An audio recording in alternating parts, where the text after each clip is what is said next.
Habang nakikinig sa program ay naboring ako. Kaya naisipan ko mag-drawing para may pagtuunan ng atensyon. At sa mga ganitong sitwasyon, naaalala ko na marunong pala ako mag-drawing. Take note, marunong hindi magaling ha.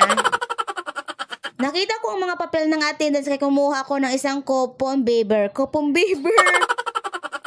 Bond paper pala guys. So ito na nga, inunahan ko siya sa korte ng boobs, charot, ng mukhang anime siya mga day. At ito nga, pinatugbos na kami. Pagkatapos ay babalik ulit tayo ng drawing. Ganito ang ginagawa ko kapag naboboring ako sa classroom o kaya sa mga discussion, katulad sa mga, nung high school ako, mahilig talaga ako mag-drawing, kaya hindi ako nagsusulat sa blackboard mga day, yung mga pinapakopya, hindi ko yung kinukopya kasi yung notebook ko ay puno yan ng mga guding-guding ng mga drawing-drawing na mapapangit, pero para sa akin ay okay na, pampalipas kaboringan sa buhay. Naalala ko nga noon, nagkaroon kami ng subject tungkol sa art at talagang hilig na hilig ko yung pagpipint, pero wala naman ako pambili noon ng mga color, kaya naman dinodrawing ko sila, tapos papahiramin na nila ako ng color, mga ganyan-ganyan, diskarte ba, para naman ang mahal-mahal kaya ng acrylic paint.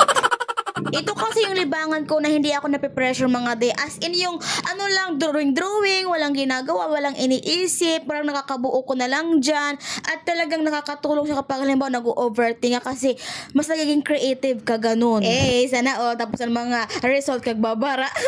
Ang importante buhay.